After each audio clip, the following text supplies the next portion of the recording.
And we're back. This is up? Hook and Ladder, week 6. We're halfway through the season, and a lot still to be determined. It's going fast. It's going really fast. We start off Friday night. Kansas State played Oklahoma State. 29-21 Oklahoma State won, but Oklahoma State really didn't look that great. No, I mean, I watched this game. I watched the Nebraska-Illinois game as well.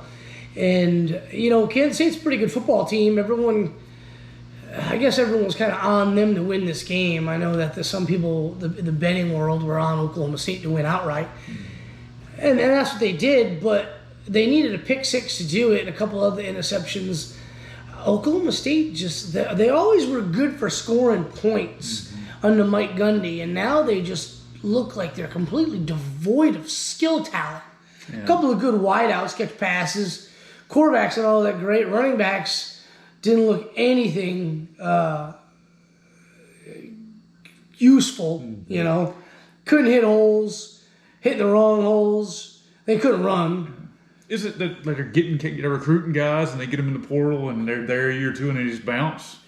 Maybe, because I remember a day when everybody at least had a service of running back. A lot of teams, the good teams have 2 or 3 good running backs.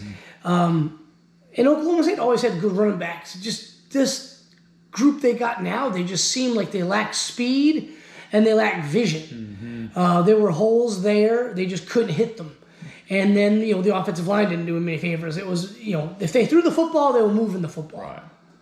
Right. Moving right along, Nebraska knocked off Illinois 20-7. Yeah. Illinois got screwed. They were on the goal line first drive of the game. And 4th down, they got stopped. But 3rd down, that dude was in there. I swear he was in there, and they said no. And then Illinois got stopped on 4th down. Nebraska got the ball back. There was a lot of that going on. There was a 4th and 1.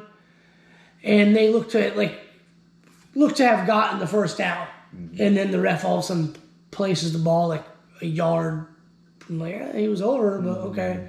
They're not that great of a football team, so I guess it really doesn't matter. They didn't get hosed that bad. Yeah, but moving right along. It was an interesting Saturday. We spent all day in Athens yesterday, and we were in for a treat because Georgia dominated Kentucky 51-13. Georgia looked like the number 2 team in the country. Yeah, I mean, it's basically the Georgia we kind of all been waiting for. That dominant performance on both sides of the football. Kentucky had some plays early in the game. They had some wide receivers. They couldn't get it to them. Devin Leary didn't look very good to me at all. Like I said, they had guys that were wide open. And if you're open 25 yards downfield against Georgia on the road, you got to hit those shots. Right. And they just couldn't get him the football. A lot of bad throws. Georgia's defense looked good, though. The offense looked amazing. I mean, they were just moving the football at will. Carson Beck at one point was 10 for 10 with 2 touchdowns. Only made 2 throws I thought were ill-advised, and one of them wasn't even an ill-advised throw. Just went to a player I thought shouldn't have gone to. And they held – Ray Davis was the talk of college football all week. And they held him to 59 yards rushing. Yeah. Well, I mean, Kentucky's 5-1 now. They still got a chance to have a really good season. But they basically went to Athens, got exposed, and now they're reeling. So maybe they don't lose 2 in a row because Georgia's turned into Alabama. People lose to us, and they ended up losing the following week. Don't let Alabama beat you twice was the old saying, and now they're saying that about Georgia. That's right. Michigan knocked off Minnesota 52-10. I don't know why they're running McCarthy a lot these days. I get it a little bit to an extent. Throw it on film. You don't play anybody good. I think I mentioned it last week that one of my buddies who's just a diehard Michigan fan basically said Michigan's season starts in November. And then somebody on Twitter, one of the Big Ten writers, national beat writers, said the same thing about I think it was about Ohio State. Basically, your season doesn't start till the end of October. Or not, maybe it wasn't Ohio State, maybe it was somebody else. But that's kind of an indictment on the conference. The western side of that conference is so bad, And then in Michigan played a Western Conference team yesterday in Minnesota, and they throw tape on there for J.J. McCarthy. I understand why you got to do it, but they just keep. I think they run him too much. That's my opinion on it. They just run him too much. They don't need to. One of the games of the day was Oklahoma at Texas. Oklahoma won 34-30. That was hell of a game. Hell of a game. The TV went out just before, it was 27-27 when the TV went out. And Oklahoma missed a field goal, which let Texas come back down to kick a field goal. Or maybe it was 24. It was in the 20s, tied up when it went on. We were watching the game. So I had to watch it on my phone. And my phone went out when they were driving for the game-winning touchdown. So I actually had kept refreshing the damn phone, trying to get it, and finally I scored a touchdown. Well, what a game. I watched most of it today. What a hell of a game. That's a huge rivalry game. And I think it kind of gets overlooked when you start talking about some of the biggest rivalries there are. That thing's massive. And they're going to play again, most likely. So that'd be fun. But that was a hell of a game.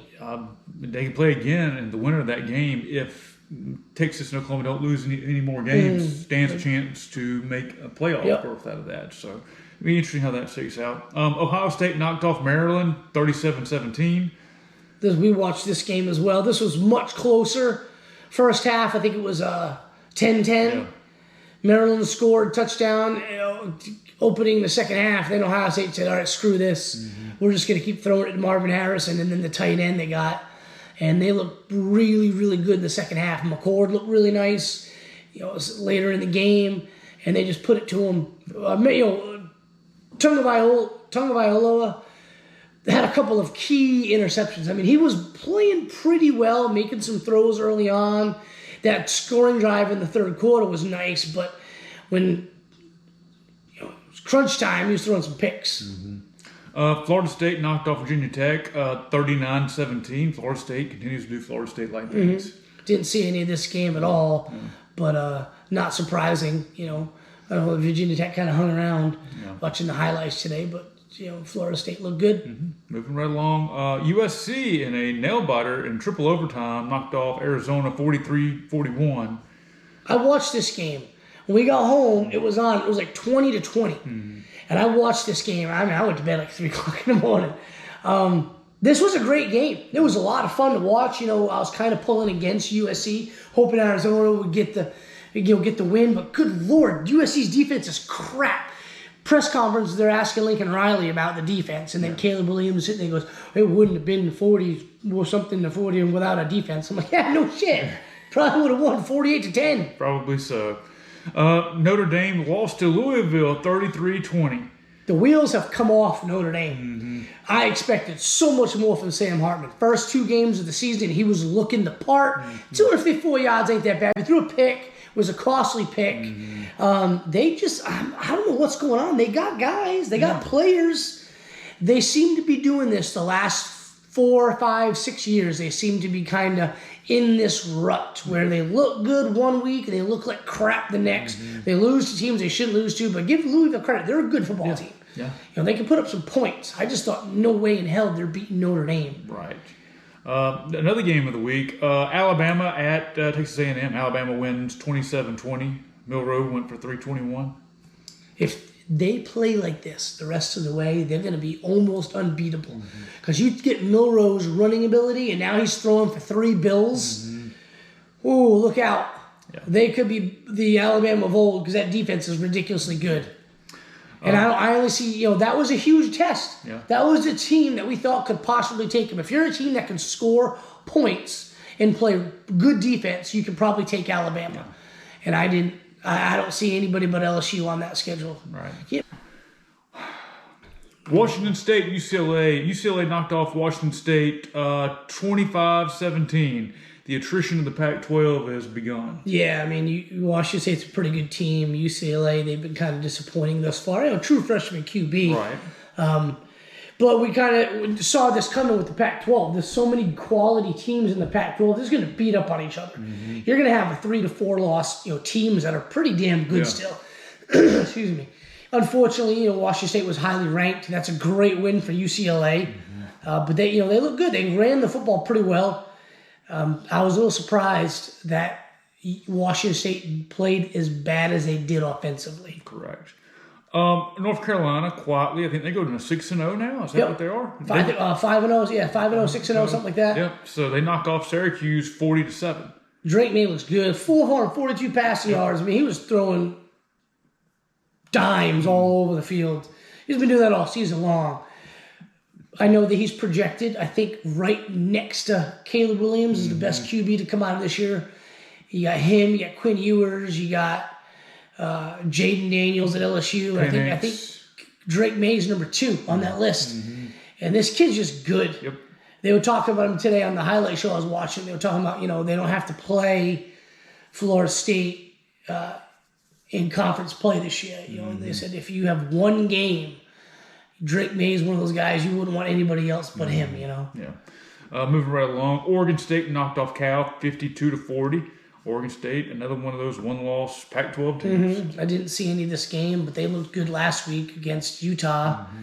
Looks like DJ's back and he's okay. Yeah. Ole Miss knocked off Arkansas 27-20. I picked Arkansas, for my bet with the points. I just had a feeling this was going to be a closer game than Ole Miss wanted, coming off such a huge win against LSU, kind of maybe in for a letdown. I didn't think Arkansas had the horses to run with them, but I thought it was going to be a little closer than a lot of people would think, and I was right about that to an extent. KJ Jefferson, I don't think he's a good football player. He's a good football player. I don't think he's a good quarterback. He looked good yesterday. He threw some nice balls yesterday. Yep. Miami lost to Georgia Tech 23-20. And Cristobal is like the laughing stock of college football. 33 seconds left to go in the game. Georgia Tech with no timeouts. Instead of kneeling it to ice the game, they run it. Fumble! And then they had a chance to stop him. With that amount of time left, how do you let that wide receiver get behind all your guys like that? If you watch the highlights, dude catches the pass and goes into the end zone, and somebody in the stands starts throwing shit on the field, like at players. Mm-hmm. So I was like, hey, that's typical Miami fans. Yep, in their perfect season just for naught. Yeah, I mean, you lose to Georgia Tech, unranked team, that's going to hurt. And it's not like, you're losing to a ranked opponent in close fashion like this. The only thing that's keeping Miami, in my opinion, relevant is NIL. Mm-hmm. Like, they're getting guys on NIL. There's a guy who's under investigation right now that's just writing checks to kids. Mm-hmm. I don't even think they're doing a collective. I think he's just writing the kids checks. Come to town. So they're getting some players. They had a couple of really good players, a 5-star wide receiver kid in attendance yesterday who's probably going to end up committing there. I mean, they looked like crap. This is not really a team that if you're a quality player you should want to play for. Right. Because Mario Cristobal really hasn't shown a whole lot there yet. Right. He's a decent coach. That's the second time he's not done that fumble thing and not kneeled that he did at Oregon as well. A lot of people forget about that. Mm-hmm. So he's prone to making stupid decisions. Yeah. But NIL is really important to these kids. And a lot of times NIL is more important than spending 4 years getting developed to go to the NFL. That's right. So that's the only reason I think they're going to be relevant going forward. They're going to have talent because of NIL. Yeah. LSU knocked off Missouri. It seemed like a fairly exciting game, 49-39. The two best games of the day, really, if you guess include USC was a night game, but the two best games of the day were the noon kicks. This game was great. Missouri got off to a big lead. I think it was 17-7 first quarter. And just go back and forth, back and forth, back and forth. It was a great game. We watched this at the tailgate. Yeah. Came down to pick six. I would have liked to have seen Brady Cook. He threw for 4 bills. Mm-hmm. They had like 39 seconds left to go in the game. I would have liked to have seen that last drive to win, but he threw a pick six. It was basically over. Yeah. Fresno State, 24th ranked team in the country, knocked off Wyoming. Excuse me. Wyoming knocked off Fresno State, 24-19. Yeah. Wyoming just I saw the highlights of that. Was kind of shocked. Yeah. Let's see. Anything else you wanted to mention? Clemson Wake Forest was a barn burner, 17-12. Wasn't a whole lot of decent late afternoon games, really. Colorado in a really close game had to come back to beat Arizona State. That was a great game. Again, end of the game. How do you let the guy get behind you? To close out the game, they let a guy get deep behind him, catches the pass. Next thing you know, they're kicking a game-winning field goal. And TCU slowly goes into irrelevancy as they lose Iowa State, to Iowa State 2014. So let's talk about next week's games. All right. We got some action Tuesday night. We got Louisiana Tech and Middle Tennessee State for $11. You can check that one out. Tuesday night and Wednesday, Thursday, and Friday. You get October football. Yep. Doesn't get much better than this. Thursday games will be nice. Yeah. West Virginia, Houston. $3. Yeah. Tulane and Memphis. Hey, look, you got Colorado. Stanford at Colorado. This will be one of the few times I'm going to pull for Colorado. And I want Colorado to win 467-0. Let's go Buffs. Take out Stanford. Georgia's got Vanderbilt Saturday at noon. That's going to be in Nashville. Michigan, Indiana, 12 o'clock as well. Ohio State, Purdue, 12. The Big Ten. I mean, there's some good teams, but good Lord, look at these matchups. These are garbage. Nothing starts till like late this month, early next month for them. A collective 3 o'clock nap if nothing's going on. Into the second quarter, into halftime. Florida State's got Syracuse. Arkansas at Alabama. I expect Alabama to win by at least 15, but Arkansas does have the ability to push them. And look at that. And frustrate people. Wow, $39 to get a ticket at Alabama, Bryant-Denny Stadium. That's the first time I've seen that in a long time. I know. It's a noon game. I still think Alabama is easily one of the 5 teams that could win a national championship. Here we go, right here. Yep. Oregon at Washington. Number 8 at number 7. That's going to be a hell of a game. Oregon was on a bye this week. Yep. So they've got the next 4 games in a row for Oregon are all against ranked opponents. All 4 are against ranked opponents. It's basically going to dictate their season. Just the season. Yeah, and I think they can win all of them. Yeah. I think they're clearly the best team in the Pac-12. I think Washington's a close second, and then it's everybody else. Yeah, I think when it comes to pure offense, I think the only team that can really hang with USC is Oregon. I think when Oregon's rolling, they can outscore anybody. Right. The key is all of these teams' defenses are a lot better than USC's. Right. So you just got to try to outscore them. Hold them to under 30. Or under 40, rather. Yeah. The Texas A&M Tennessee games. That'll be a really good game. Can Texas A&M bounce back, or they're going to let Alabama beat them twice? A&M's got 2 losses. They lose one more time, and Jimbo Fisher might as well just pack his shit and go. Yeah. He needs to win out to kind of secure his job, get a 10-win season. Florida at South Carolina. That should be a good game. Absolutely. Rattlers looking a lot better. BYU TCU. What else we got? Florida's got a bye week next week, too. And you got Auburn, UCLA. Auburn LSU's next week at 7 o'clock. That'll be a good game. That's always a really good rivalry. Yeah. That's one of the rivalries in the SEC that gets forgotten often. And here's 2 games at 7:30 next Saturday night. USC against Notre Dame. This game was looking so much bigger this time last week, and now Notre Dame basically has to win to save their season. Yep. Obviously, USC did the same thing. That could be a tough game. I think that Notre Dame's defense is going to be probably the toughest they faced all year. But we'll see what happens. Yep. Miami at North Carolina. That's going to be a good game. I expect North Carolina to win that game. I expect them to win that game pretty easily. Yep. Missouri at Kentucky. Is Kentucky going to let Georgia beat them twice? Missouri's not a bad football team at all. They can score. I've got UCLA against Oregon State. This could be an interesting matchup. Well, UCLA is ranked again. Duke, NC State. Did they get a bye this week? I don't think Duke played this past week. Wow. There's really not a whole lot at the late night. There's 3 games, that 7:30, 8 o'clock slate, and that's pretty much it for anything decent. And then you got Michigan. You got San Diego State against Hawaii at 11 o'clock. So I think the rankings are out. Let's see. Texas is gone from the top 5. They moved them to 9. They're 9. Oklahoma jumps up. That's a big jump. Yeah. Florida State won first place vote. Ohio State won first place vote. Michigan has 11. Georgia has 50. Just like last year, you get Michigan and Ohio State right there with each other. They're going to knock each other off. Depending on who wins, though, do they both fall out of the top 4? Just same thing as last year. Yeah. I think this is probably going to be another situation because I think Oklahoma has a really good chance of losing the rematch. So that would put Texas in there. You've got Oregon, Washington, and USC all fighting for that Pac-12 championship. Is somebody going to emerge unscathed or a one-loss team?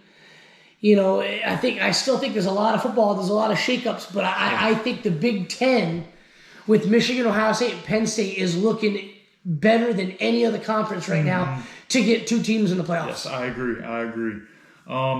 And then there's that Alabama lurking down there, sitting at 11, waiting on everybody. And there's going to be a lot of teams ahead of them that are going to lose because they all got to play each other. Yep. I think USC has got another loss. It's got a loss coming. Oregon and Washington are going to. It's one of these 2 teams are going to lose this week. And Penn State plays Ohio State in 2 weeks. And then I think USC's got Oregon in 2 weeks, I believe, or 3 weeks, something like that. Anyway, in the next few weeks, this whole thing is going to get shut I up. expect Penn State to piss down their leg when they play Ohio State. It just happens every year. It's like a foregone conclusion. We've discussed that before here. Yeah. But maybe, just maybe, this might be the year where they just turn it around. I mean, they've got the team to do it. If it's not this year, when? Yeah. So, I guess that concludes this week's episode. Enjoy, everybody. You guys have a great week.